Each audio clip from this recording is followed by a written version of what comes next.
जितने भी लोग इस किस्म की गलती करेंगे या कोताही करेंगे या फिर वो समझे बगैर ऐसा रिप्लाई दे देंगे तो फिर उसके लिए मुश्किलात ही मुश्किलात हैं।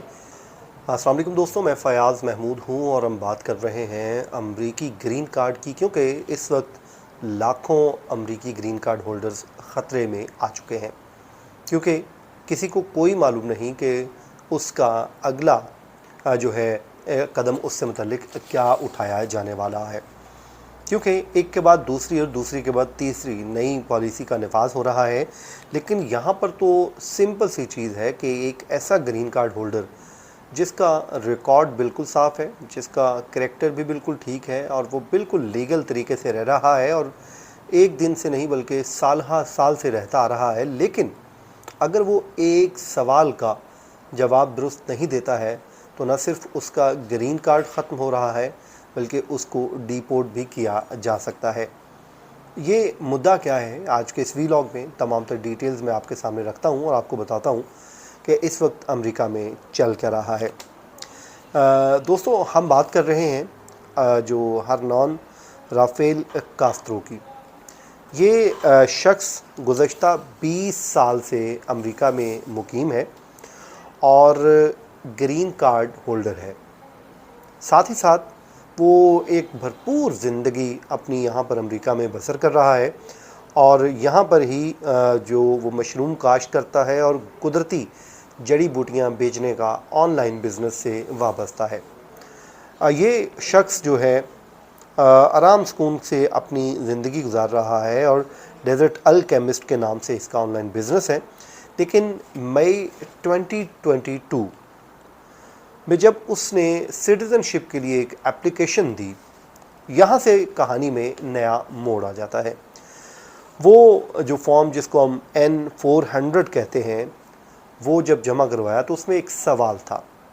सवाल ये था कि क्या आपने कभी ममनुआ मनशियात फ़रोख्त या स्मगल की हैं? तो ज़ाहिर है कास्त्रो ने ऐसा कुछ किया नहीं, तो उसने जवाब दिया, नहीं, मैंने कभी भी ऐसा कुछ नहीं किया है। लेकिन मसला कहाँ पर पैदा हुआ? मसला यहाँ पर पैदा हुआ कि उसके अयामे जवानी में आप कह लीजिए कि कुछ साल पहले, जब यानी कि कई साल पहले उस पर मनशियात से मुतल्लिक एक उसकी गिरफ़्तारी का रिकॉर्ड मौजूद था। अब हो सकता है उस शख्स को याद भी ना रहा हो कि वो किसी मुकदमे में शामिल हुआ था, गिरफ़्तार हुआ था या नहीं हुआ था, लेकिन ये भी हो सकता है कि उसको इस सवाल की समझ ही ना आई हो। उसने जवाब ना में दिया, लेकिन अमरीकी हुकूमत इस पर एक मौक़िफ़ रखती है। वो ये कहती है जनाब कि इस शख्स ने जानबूझकर झूठ बोला, न सिर्फ झूठ बोला बल्कि इस पूरे सिस्टम को डॉज देने की कोशिश की है।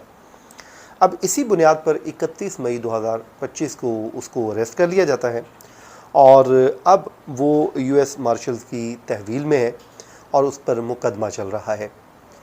उसका ग्रीन कार्ड रिवोक करके उसको डिपोर्ट करने की कार्रवाई का आगाज़ किया जा रहा है, ताकि उसको अब अमेरिका में रहने का हक़ नहीं दिया जा रहा और कहा जा रहा है कि वो यहाँ पर नहीं रह सकता। तो इसलिए उसका ग्रीन कार्ड, उसकी अमरीकी शहरियत, सब कुछ इस वक्त दाव पे लग चुका है, ख़तरे पे है।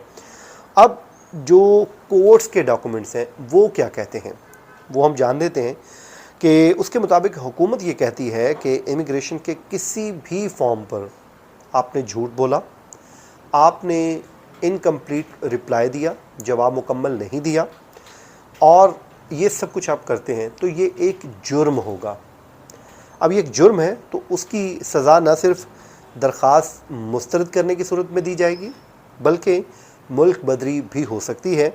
और ये केस सिर्फ एक शख्स का नहीं है बल्कि वो कहते हैं कि एक मिसाल है।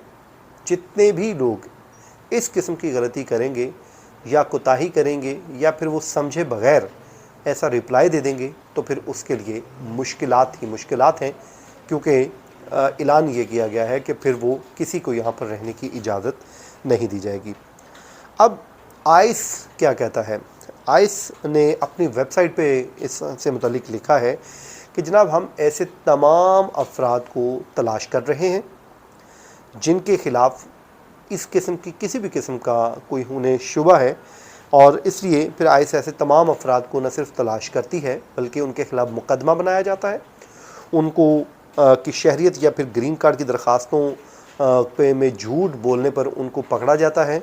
पकड़ने के बाद फिर उनको डिपोर्ट भी किया जाता है। अब सवाल ये है कि क्या ये वाक़या ये एक पुरानी कोई गिरफ़्तारी का मामला है जिसे शायद बहुत से लोग मामूली या फिर गैर मुतल्लका समझते हैं, क्या हमारा मुस्तकबिल बर्बाद कर सकती है? तो इसका जवाब है हाँ। वो कैसे? नाज़रीन, इस मामले पे आप समझ सकते हैं कि एक गलती ने 20 साल की मेहनत के ऊपर पानी फेर दिया। अब होना ये चाहिए कि जब भी आप इस तरह का कोई फाइलिंग कर रहे होते हैं, फॉर्म फिल कर रहे होते हैं, तो उसको एक बार नहीं बल्कि 10-10 बार पढ़ें, किसी अच्छे अटॉर्नी की मुआवनत लें, उसके बाद उसको आप जमा करवाएं। अब ये मामला जो हमें सिखा रहा है, इस पूरे केस का एक, वो कहते हैं ना, हर स्टोरी का एक जो है नतीजा होता है, अख्ज़ किया जाता है। तो इसका ये है कि जितने भी इमिग्रेशन पर दी गई मालूमात हैं वो इंतहाई सेंसिटिव नौइयत की होती हैं। तो अगर आप अमेरिका में रहते हैं या फिर कभी शहरियत के लिए आप अप्लाई करना चाहते हैं, तो अपनी माजी की हर छोटी बड़ी बात का ख्याल रखना आपके लिए बहुत ज़रूरी है, वरना एक मामूली सी गलती या फिर भूला हुआ माजी आपको सब कुछ खो देने पर मजबूर कर सकता है। तो दोस्तों, आज का हमारा वीलॉग यहीं पर हम इख्तिताम पज़ीर करते हैं, इस दुआ के साथ कि आप जहाँ रहें खुश रहें। मुझे दीजिए इजाज़त। अल्लाह हाफ़िज़।